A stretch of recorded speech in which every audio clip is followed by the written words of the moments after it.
आज भाई देखो मैं उनके लिए बताऊँगा, शुगर वालों के लिए। वो कहते हैं बैद जी हम मीठा खा सकते हैं।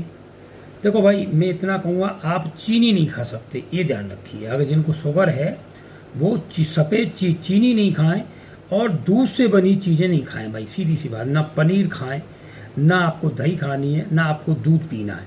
पहले नंबर 1 पे इसलिए हैं, तो इससे आपको शुगर बिल्कुल नहीं बढ़ेगी। दूसरा, मीठा खाने का मन कर रहा है तो आप सुबह के टाइम में खाली पेट, देखो आम आ रहा है मार्केट में, आम आप खूब भर पेट खाइए, जितना खा सकते हो। आम खाइए, पपीता खाइए, केला खाइए, चीकू खाइए, खूब पेट भर के खाइए आप। जब ये खा लेते हैं उसके बाद खाने के बाद नाश्ते में ये कर लेंगे, और जब खाना खाने बैठे उससे पहले आधा किलो खीरा ककड़ी खाएं।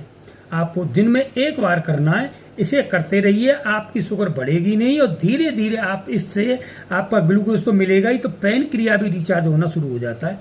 आप मीठे फल खूब खा सकते हैं। भाई मेरी वीडियो लाइक करिए, शेयर करिए, फॉलो करिए। धन्यवाद।